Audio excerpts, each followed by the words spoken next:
Are you ready to stop shrinking to fit into someone else's version of success?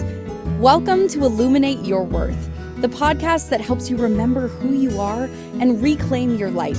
Hosted by transformation facilitator Heather Stewart, this is your space for soulful conversations, coaching insights, and reminders that you're not here to settle.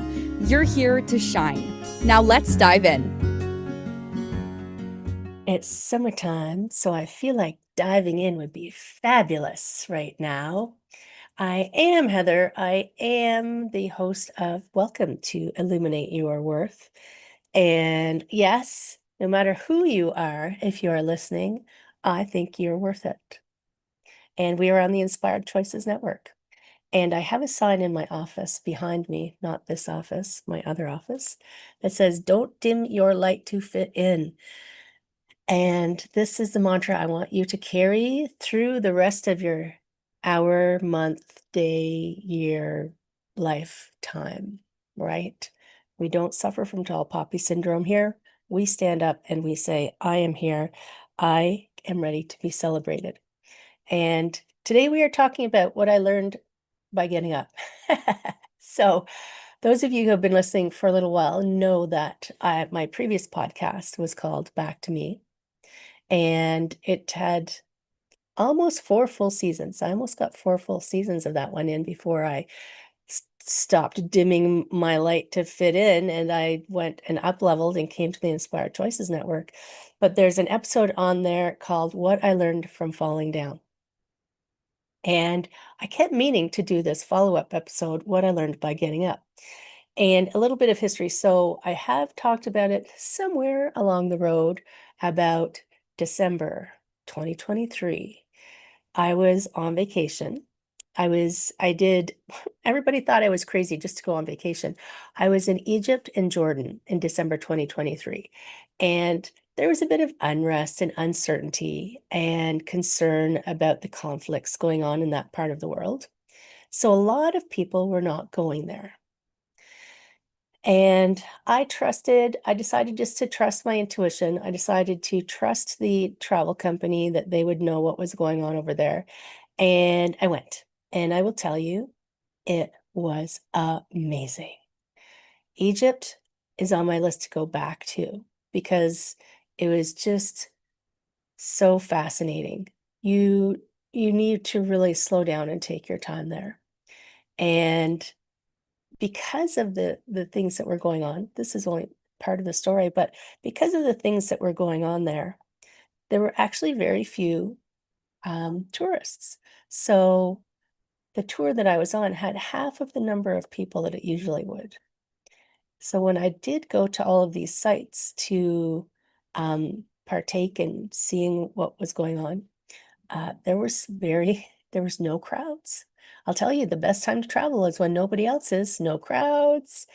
You could get in, you could see things. When I turned 50, my husband bought me a trip to Paris to celebrate my 50th. Let's celebrate that right there. And we went in the off season because that was when that's when he could surprise me. And and I was looking at the Monet's water lilies. I was in the museum. If you don't know, it's in this oval shaped room, and the water lilies are there all the way around the walls, and there was nobody else in there but me. How often, like you can see that on TV when people are touring them, but that's because they've kicked everybody else out. I was there by myself looking at the water lilies. It was so good. But going back to Egypt, so um, you know that I digress. It's part of my charm. So I went from Egypt to Jordan, and we had even fewer people on our trip to Jordan. There was only 5 of us in our trip to Jordan, and it's a fascinating place. Oh my goodness, so many very cool things that I had no idea about. If you're a Star Wars fan, you know the Star Wars with Rey, the latest Jedi. I kind of stopped watching them they went a bit off the rails of the storyline. But there's a scene where Rey is standing in the desert and there's these epic rocks behind her. I was there. where they filmed that installment of Star Wars. So everybody is standing and taking picture, getting their picture taken, trying to pretend they're a Jedi, in front of this rock. And I went wandering off. And there was this really huge, it wasn't a rock. It was like this giant formation that I went over to look at. So I'm in the desert. I'm in Jordan. It's probably, a good 45-minute drive into the desert. And that night we were going to be staying in the Bedouin camp. Yeah, Egypt is amazing. Um, talking to the chat room. Hey, if you ever want to chat with me, come over to the chat room because I can see it and I'll talk to you while you're here. So I'm looking at this giant rock formation and I was stepping back to get a better look at it. And the only rock in the desert I tripped over. Don't walk backwards and look up. That's my lesson. And I fell backwards and I broke my wrist. And at the time, the thing that went through my head was, oh, that hurt. So I went over to the guide, and because I was 14 years as a therapist, a massage therapist, I know a lot of anatomy. When here where I live, to become a massage therapist is a regulated health profession by the government. So I had pre-med anatomy. So I knew what was going on. So I'm tractioning my wrist and I'm holding on to it so that it doesn't hurt. And I went over to my guide and I could see the swelling starting. And I said, yeah, I fell down. And I showed him, and he had that, oh crap, look on his face. And he said, maybe it's just sprained. And I was shaking my head going, yeah, maybe it is. No, it's not sprained, my friend. So we had pretty much ended our trip in the desert at that point. Luckily, that was our last stop. Took everybody else back to the Bedouin camp. And they drove me to the uh, village hospital where the doctor looked at it. He said, wow, you need an x-ray. We don't do that here. So he splinted me up and he put a little brace on so that I could not constantly be trying to traction my hand. And then we got into another car and we drove to a military hospital 20 minutes down the road. And it's so interesting to go into these different places. I had another x-ray, or I had an x-ray there. And they said, yes, it's broken. We don't do that here. So, and, if I think about the people who I know, some people that I know who, if this was happening to them, I think they would go crazy and, start yelling and screaming. So I'm now in my second hospital. And yeah, we don't do that here. But it was so fascinating to watch, because there's no waiting rooms where I was. There's people standing around, there's people sitting on the floor, there's people coming and going. Can't tell who's who, but there's lots of interaction going on. And luckily, my guide knows what's going on. And the son of the Bedouin tribal chieftain was the one who was driving us around. And they have a very strong ethic on treatment of guests. So I could tell that he was trying to advocate for me very strongly. So we drove another 20 minutes to the hospital in the city. And more things happening, more people, more sitting around, more standing around. And all this time, my guide I can see money changing hands and things being stamped. So you have to pay for services there. And if I was alone, that would have been a huge challenge for me. But they drove me so I'm in the third hospital now, to take an x-ray. And went into the doctor's office. It's sitting on this old couch. I'm like, where did you get this couch? It's like from the 60s or something. It needs refinishing. But he spoke very good English and he said, oh, come and look. And he showed me on his screen. He's like, I'm like, yeah, it's broken. Holy moly. He goes, yeah, it's broken. We're going to have to set it for you. He said, and then he said to me, I've done lots of these. I'm very, very good. I said, okay, great. That sounds fabulous. So they take me into a treatment room and there's people sitting on the floor in this treatment room. One lady came over. I didn't know what she was saying. And she was like, blessing me and tapping me, and I was just saying thank you. I didn't know what she was saying. But she was very sweet. And they they put a needle into the bone to freeze it. That was probably the worst part. But falling down and breaking something, yeah, it's not great. But for me, that was the worst part of it, because I don't know if you know what a vasovagal response is, but when your body goes into that shock mode, and you can see it in people when they go to faint and their blood all rushes out of their face, or they throw up. That's what was happening to me. So he said, maybe you should lie down. I said, maybe I will. And I was trying to reach into my pocket to find my phone. This is how comical this is, because there was my guide and the doctor and another fellow pulling on my arm while I'm lying down. And I wanted to get a picture of these three big men pulling on my arm, trying to set my wrist, because I thought it was, nobody's going to believe this, that this is randomly happening. My poor guide, he's trying to pull on my arm. And so they set my wrist, they put a cast on. And if you know about the swelling of broken wrists, it's like half plaster and half just gauze, because there's so much swelling. If they put a full plaster on, you would strangle your fingers. And then they said, okay, thanks, see you later. I was like, okay. He said, well, when you go home, go to the doctor. I said, okay. So my guide was very sweet. He got me a hotel room. He went and bought me painkillers. He went and bought me food. And I'm sitting in the hotel room messaging my husband, who's still at the Bedouin camp, because I didn't want him to be hovering and worrying. And I said, I'm great. And he said to me, do you want me to book flights home? And I said, no, why would I do that? Why would I want to book a flight home? Well, he said, well, you broke your wrist. I said, so?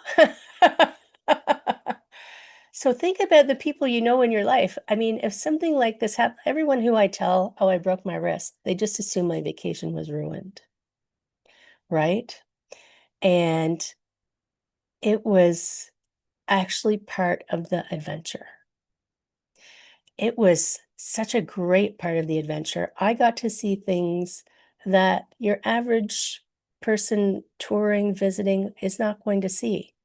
Now, yeah, I mean, I don't recommend you go and break something just to go visit the hospitals in another country, because you don't know what you're getting into. But I did not see it as something negative. And this is a way to look at the world. So I've talked before about the human brain is wired for the negative, right? The human brain is wired for the worst outcome, because that's preserved us as a species. But I trusted that I was in good hands, kind of like I was in the hospital with my stroke. I got to the point when I talked myself down, you're in good hands. These people know what they're doing. Let them do their job. So I knew I was in good hands. I knew my guide was taking care of me. I knew the son of the Bedouin chieftain was there for my best. So I'm like, so I'm just going to enjoy the ride and pay attention and see what's going on. And at one point, I'm standing in a hallway, and a very official looking man comes up and talks to my guide.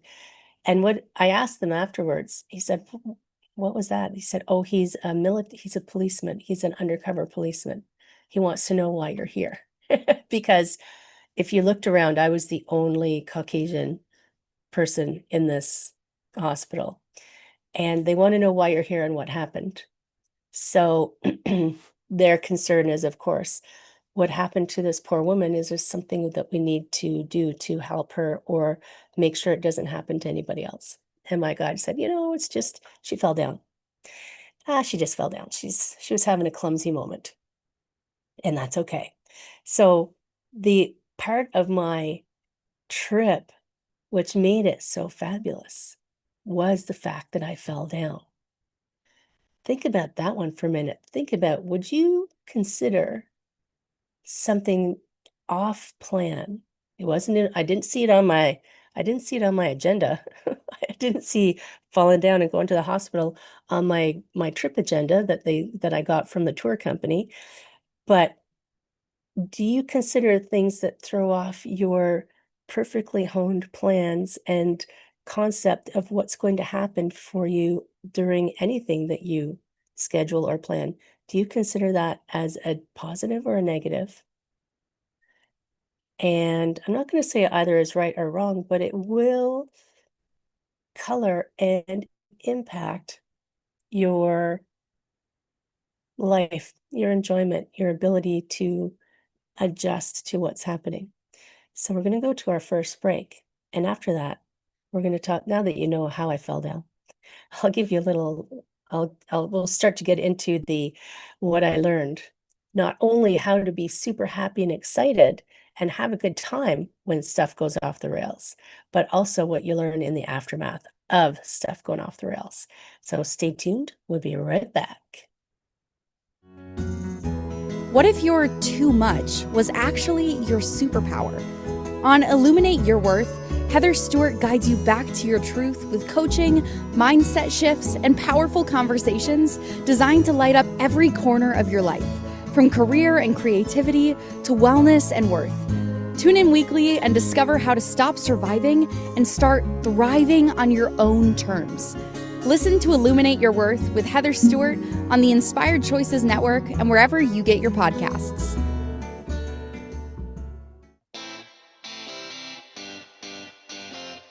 Are you a subject matter expert?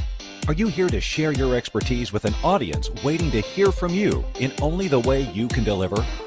Are you ready to have your voice amplified across the airwaves? Inspired Choices Network has a global radio platform streaming to millions of people across the world. Professionally produced and supported by an accomplished team every step of the way, you can broadcast from anywhere in the world, knowing your voice matters, and we ensure it is delivered with ease and efficiency. Eager to hear your message, the world awaits. Contact us today to become an Inspired Choices Network radio host. Email become a host at inspiredchoicesnetwork.com. You're listening to Illuminate Your Worth with Heather Stewart. Want to connect live during the show? Join the studio audience in the chat room at inspiredchoicesnetwork.com. You can also send questions or coaching requests to info@heatherstewart.coach. Let's get back to today's episode and your path to a thriving life. Dun, dun, dun. Yes, let's go back. So I am Heather. This is, welcome back, Illuminate Your Worth, and on the Inspired Choices Network. So we are talking about falling down. You know, when we're little kids, we fall down. I feel like little kids fall down all the time. But, you scrape knees, you get a boo-boo and your mom kisses it better, and then off you go and you have more fun. And when we're grown-ups, falling down literally and figuratively seems to be more traumatic to us sometimes. Like we just, this isn't what I planned, darn it. But can you really plan your life to the letter? I have a friend who, when she plans her vacations, she sent us an agenda at one point for a trip we were going on. She had been to, it was when we went to Paris. She had been to Paris and she said, oh, here's what we did in case, because we were going free flow and we were like thinking, we were thinking about what we wanted to do. She said, I'll send you my agenda. Hers was in 15-minute blocks. Now, whether she really tries to stick to those 15-minute blocks or whether she can go with the flow, I can't say. But I saw it, I said, I'm not doing that. I personally love flexibility and to have one or two things planned and then just see what happens. So maybe that mindset automatically helps me adjust to when things go a bit sideways. So here I am in Jordan. Now I have a cast on my hand, a sling, which if you try to tough it out, by the way, and not have a sling, I'm just going to tell you because I tried to do that. Don't do it. If the doctor says, hey, wear a sling, wear a sling. And yes, and I had these lovely painkillers. And you can get so much stuff over the counter there that you can't get here. It's not like I'm going to just take them for the fun of it. I was taking them for a broken bone. But when you fall down or when things go off the rails in your life, the way, I mean, this thing keeps popping into my head about how you deal with lost luggage is how you deal with most things in your life. And I don't know if that's totally true, because I can remember having lost luggage and being really annoyed because I wanted my, toothbrush. Now, yes, you can go out and get a new toothbrush, but right now, and that was probably 20 years ago, so maybe now I would be more relaxed about lost luggage. But thinking about when things are different than how you want them really is what this conversation is about. When things are different than you had planned. So when I fell, some things that I learned from falling is just letting people help you. We have this interesting lone wolf, I'm so strong, I can do it all, I can do it myself kind of ethic that we glorify. And that kind of permeates everything. Even like when you get sick, like when I was sick a couple of weeks ago, um, would you have just toughed it out and powered through instead of taking time off to let yourself recover? I recovered in 2 days, where if I had powered through and tried to keep working like I used to when I was a corporate executive, I would have just wouldn't have even masked up because COVID wasn't a thing there. I would just gone in, oh, suffer, suffer, suffer, so that I could get some sympathy. How does that help me or anyone else? I'm not being effective. Just stay home. Um, and what are you trying to prove? You know, I'm proving that I'm strong by saying the world's not going to end if I stay home for 2 days, I think, in my mind. So take some time. And when you're only one-handed, and it was my dominant hand, yes, it was my dominant hand, you learn to accept help. You learn to, and I am someone who is very independent and consider myself very self-sufficient. And I do take some pride in that, you know? And at the same time, I have come to learn over the years that I can be that, and this isn't an either or, and I can also accept help. And it's not going to diminish my ability to be self-sufficient. And it's not going to diminish my ability to do the things that I do.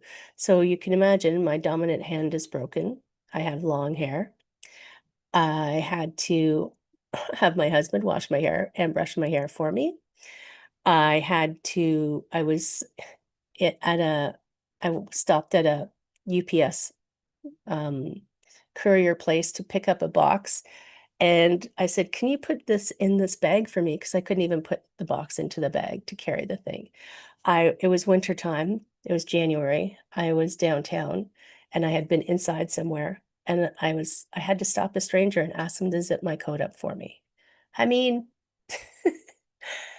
this is the extreme of asking. This was very intense for me to ask for this kind of help because I'm a grown up, but I had this thing, and I will admit I was kind of, resisting a little bit at first. And then when I realized what I was supposed to be, besides the fun that I had, the adventure that I had, the aftermath of it is now you've got an injury, and it's also still part of your lesson and part of your adventure.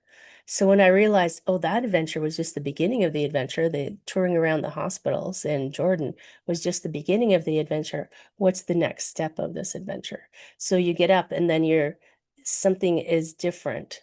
Something has changed. How can I make this an adventure?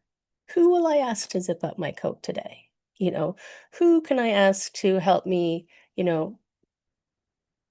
when I'm on the bus? So I take the bus sometimes in Toronto, and they're quite crowded.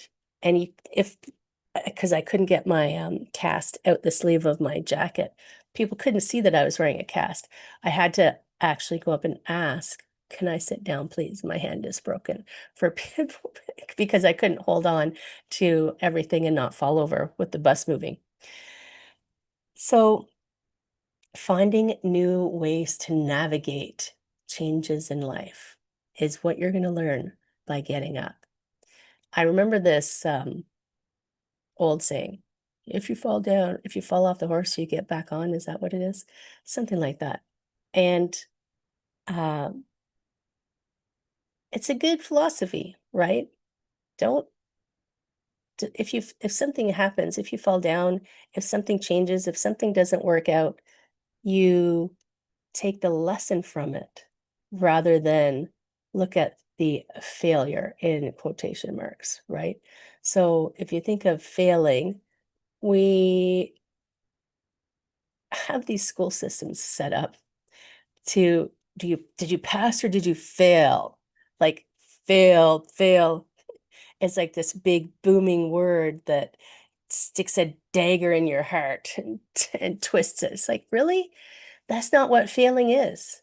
In fact, you cannot learn if you don't fail. The way that our brains work is through making mistakes.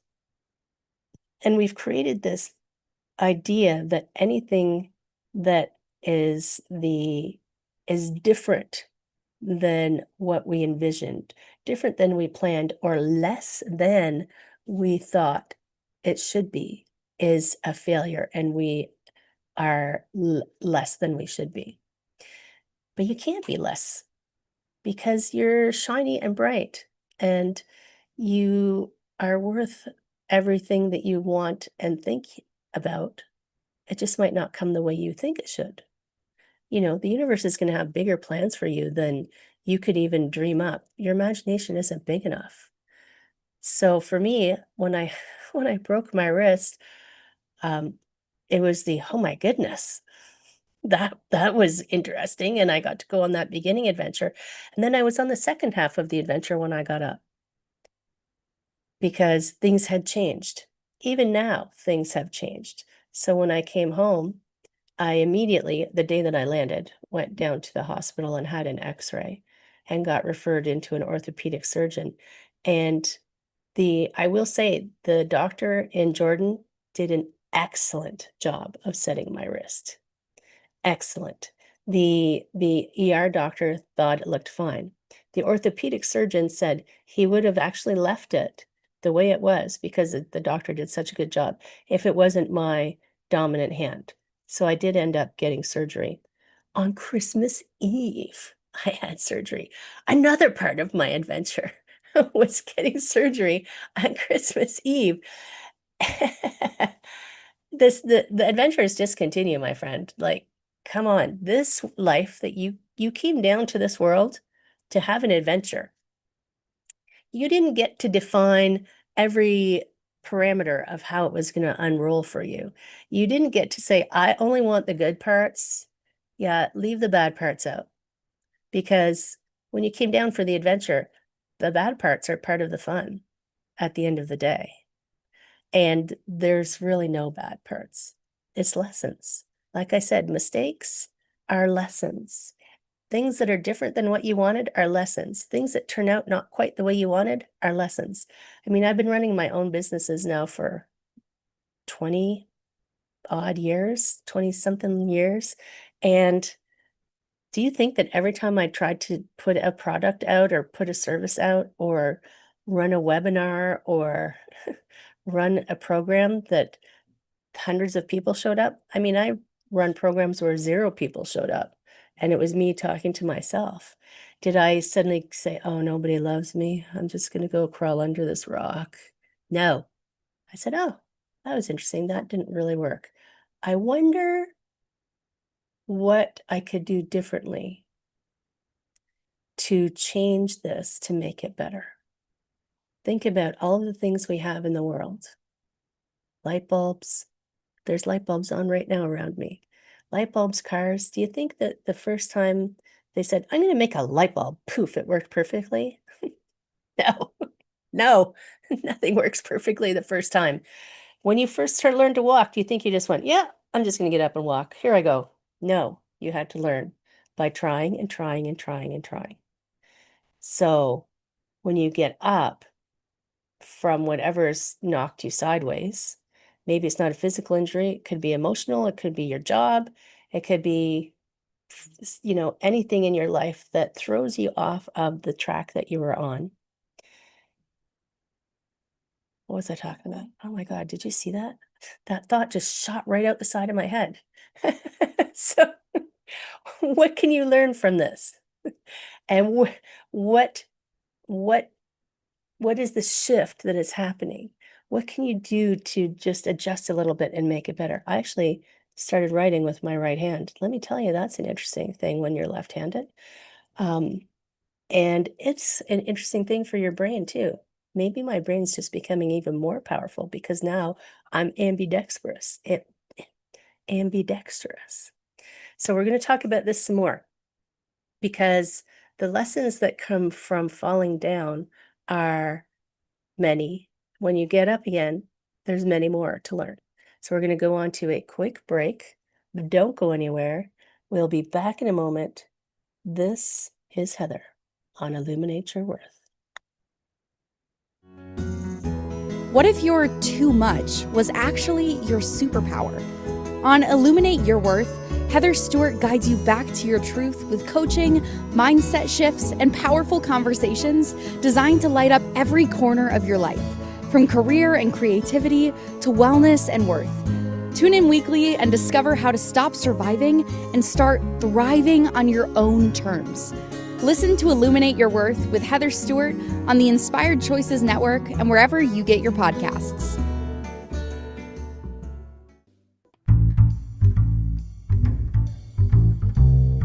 How wonderful would it be to carry your favorite Inspired Choices Network host with you throughout your day?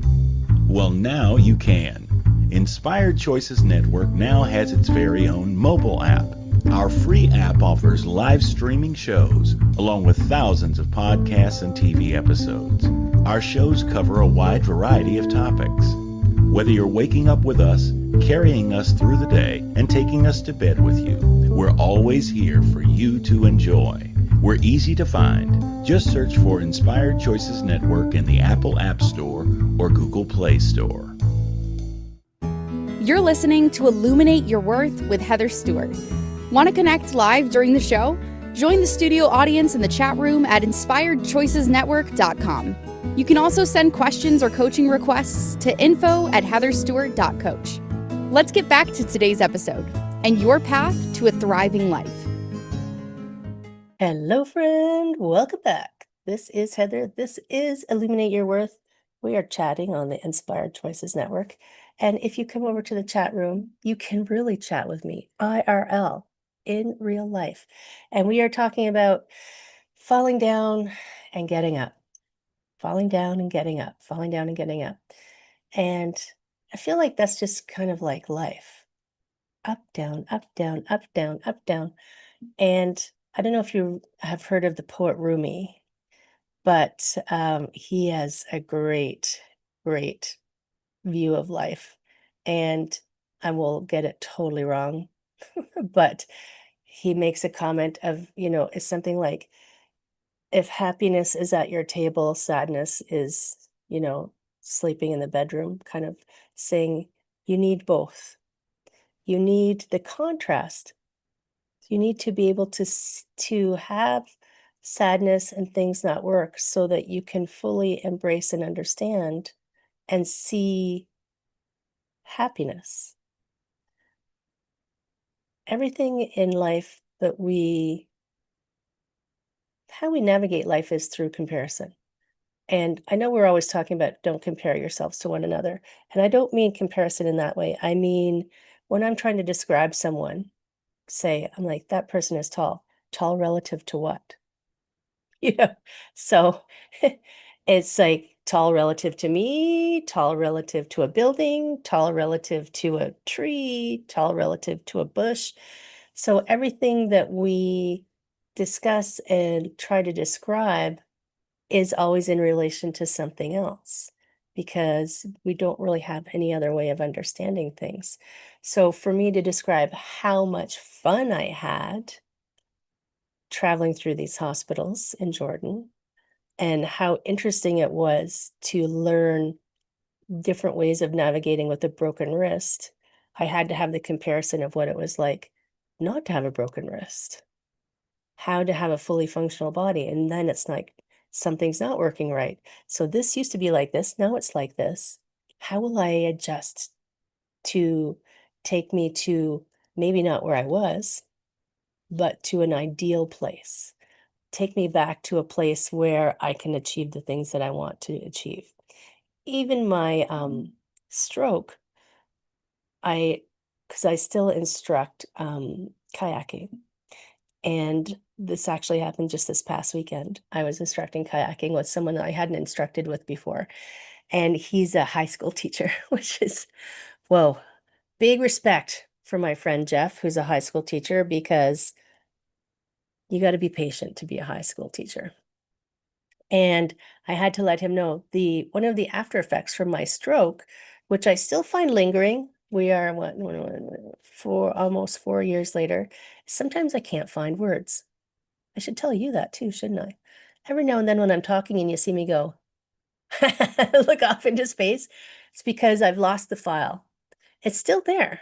My files are still there. But what sometimes, someone's gone in there and messed up my office and I have to go looking for it.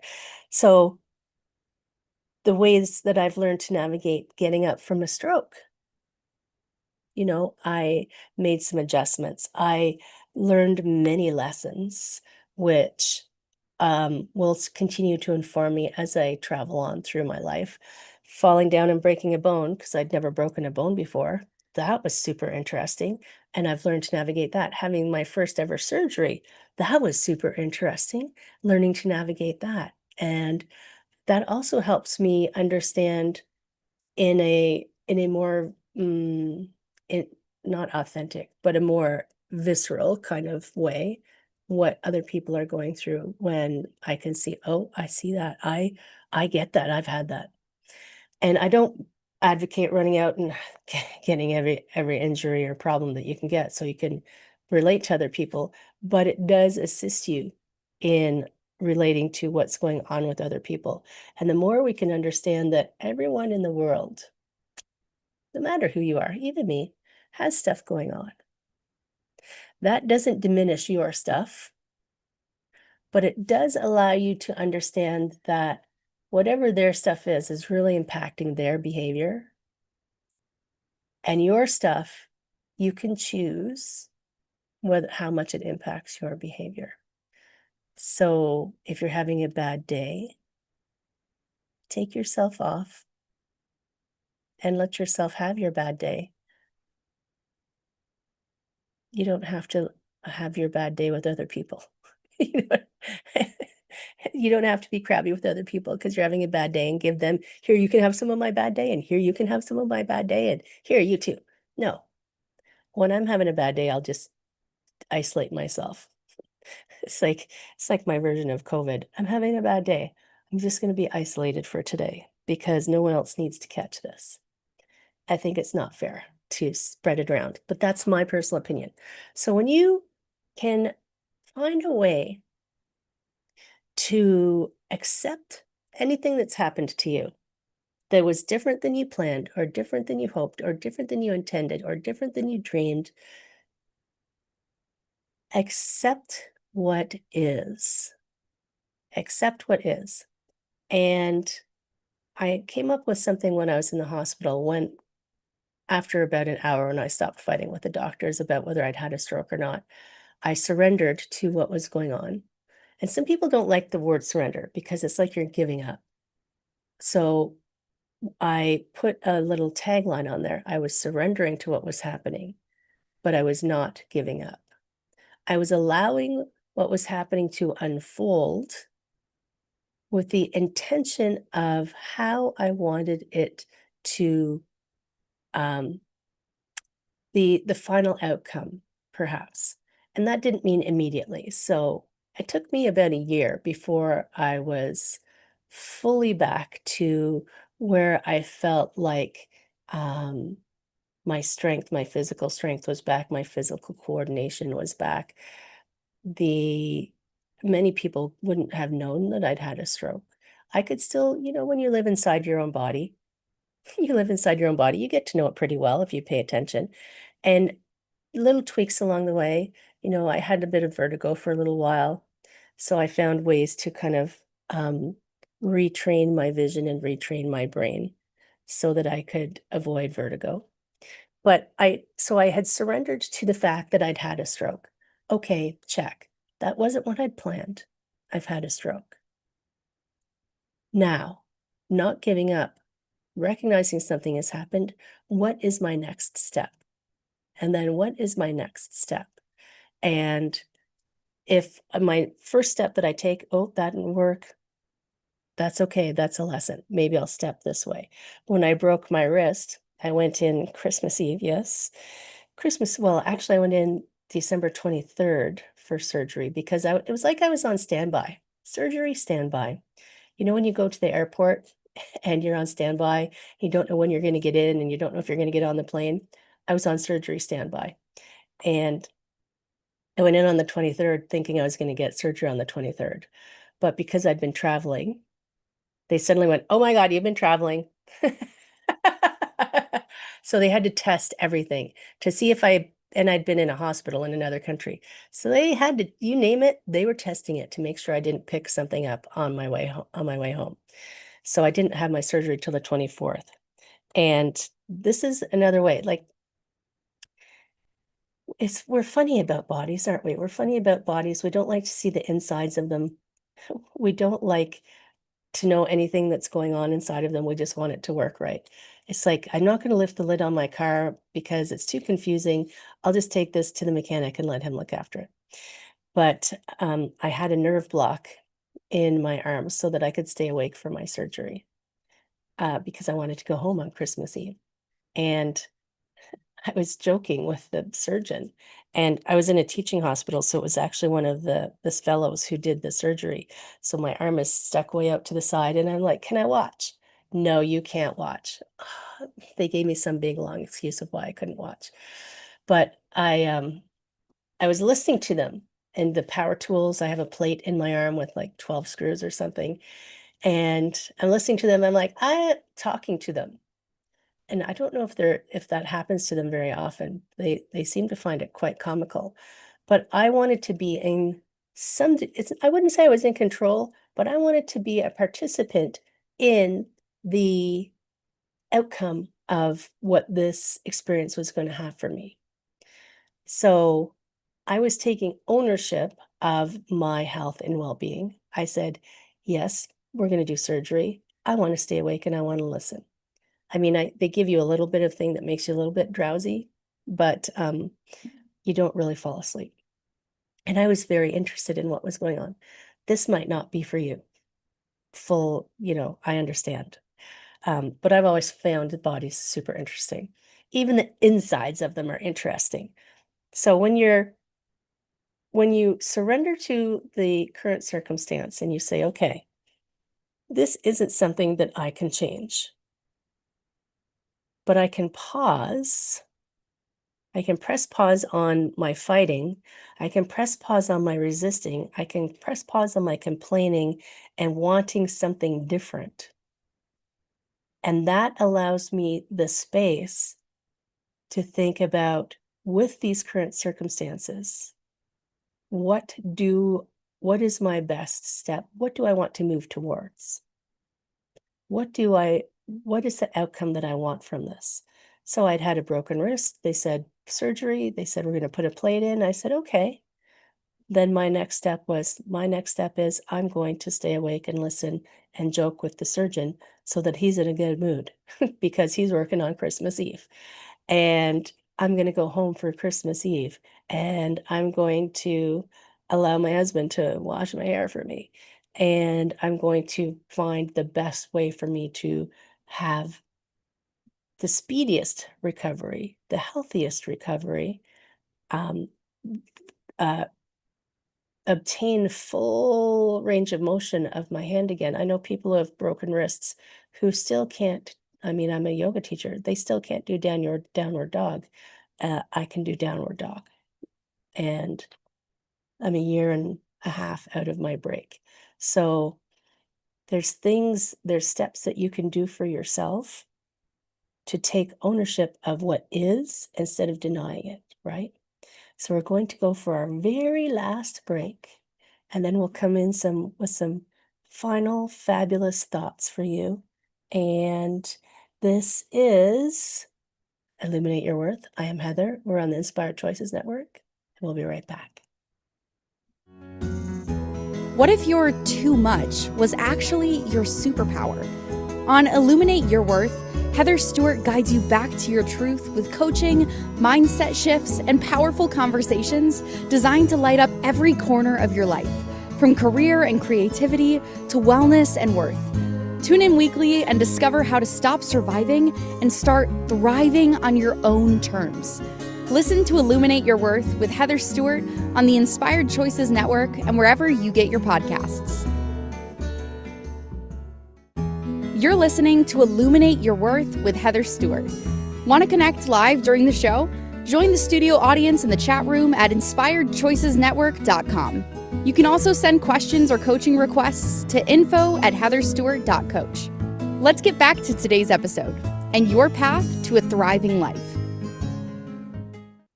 That's me, Heather Stewart, .coach. You know, when I found out that .coach was a new extension, I was on that because my name is so common that I knew that it would be snapped up right away. Heather Stewart, .coach. This is Illuminate Your Worth. We are on the Inspired Choices Network, and I forgot to tell you at the beginning of the show, today is the new moon in Cancer. And it's interesting, that alignment, because what I'm asking you to do today when something goes sideways is to pause before you react, to reflect, and to choose. And the new moon is all about pausing and reflecting, like pausing. So it's, when there's no light. So this is like your time to sit and think. This isn't a time for action. Action is the full moon. This is the time for planning. So how fabulous is that? We're in the new moon. Yeehaw. It's also a great time of the year, or time of the month, to go and look at the stars. Get out of the city, because I don't know about you, but there's a lot of light pollution in the world. I have an Apple TV, and it shows you the view of the world from like satellites or something. I guess they're from satellites. And Earth, there's such bright zones. You can see the outlines of continents because it's so bright. And then you can see areas where it's black. It's like, whoa, I'd like to go there and see darkness. When I was in Africa, dark in the middle of the outback. Oh my God, so dark. Anyway, I digress. We are back. We are Illuminate Your Worth. And we're talking about getting up. And nobody likes to fall down. I get it. Nobody likes things to be different than what they'd hoped. But it's funny that we don't want that, because it's just such a normal part of life. I can't think of very many things that ever went in my life exactly as I had planned or intended them to go.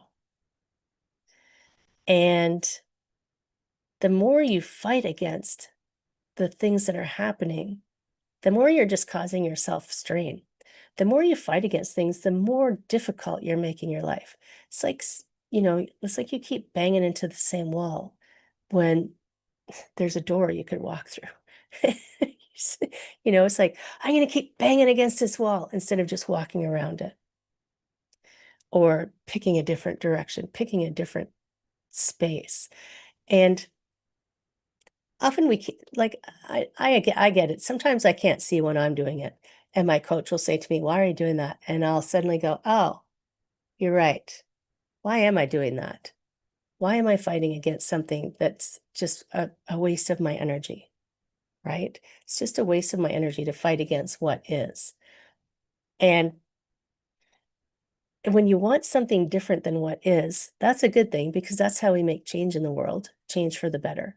But doing it in a way where, so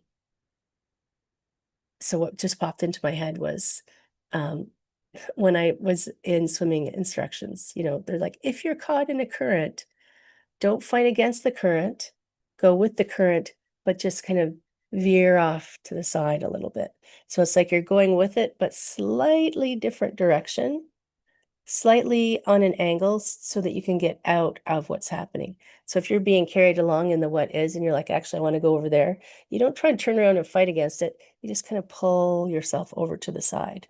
You get a slightly different trajectory, and that can take you somewhere new.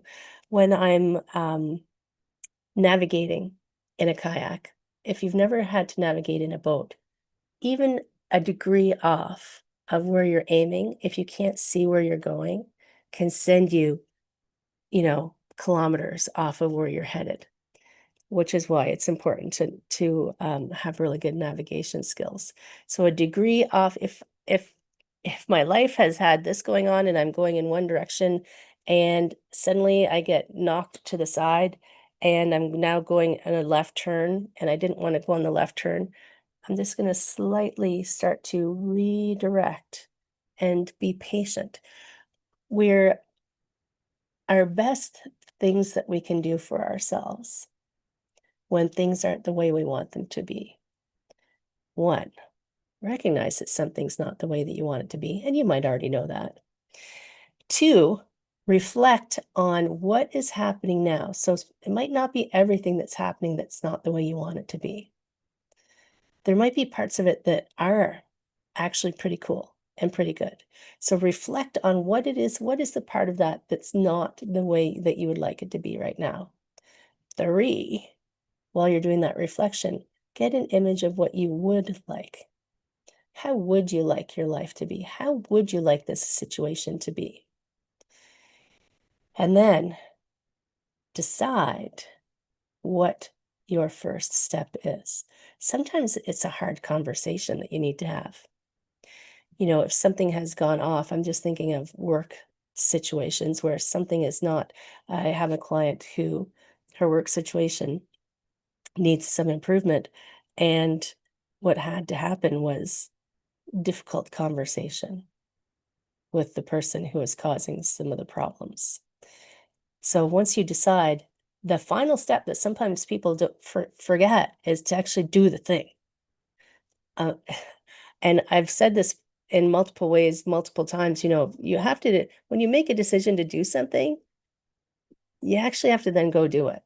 It's like me saying, well, I've decided to go to the gym and then not going, right? It's like, how's that going to help you?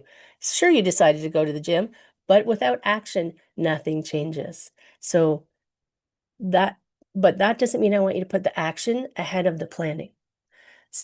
Which is the other things that sometimes we do. We become impulsive and we just start throwing spaghetti at the wall and seeing what sticks. Instead, take today, whatever day you're listening to this, take an hour to think about something that's different than how you want it, or that has gone off the rails, or that is not the way you intended. Think about it. Think about how you want it to be. Decide what your first step is, then take the action to take that step. And I always say to people, my clients a lot, is that if you're working on something, because they'll have projects they're working on and they'll get stuck. And I'll say, well, that's why I'm here. I am a reflector for you. I am someone to talk through ideas with. I am someone to say, Heather, I see this. What do you see? And I never tell people what to do, because that's not my role. My role is to hold big flashlights, spotlights, so that you can see, so you can get your clarity, so you can see what it is that maybe it's just even seeing options, right? Discussing what options are, discussing which one you think would work best. And when it's not working your best, helping you recalibrate. So that's what I am here for. Keep listening to the podcast, of course, because I will have endless ideas for you. But if you ever need help, just reach out and let's have a chat conversation. I am Heather. This is Illuminate Your Worth. We are on the Inspired Choices Network. You are all the best. And I will see you again next week. Take care. Thank you for tuning into Illuminate Your Worth. Heather Stewart will be back next week to help you shift your mindset, reclaim your joy, and build a life that fits you. Catch the next episode on InspiredChoicesNetwork.com, Wednesdays at 1 p.m. Eastern, 12 p.m. Central, 11 a.m. Mountain, and 10 a.m. Pacific. Until then, take one inspired step today.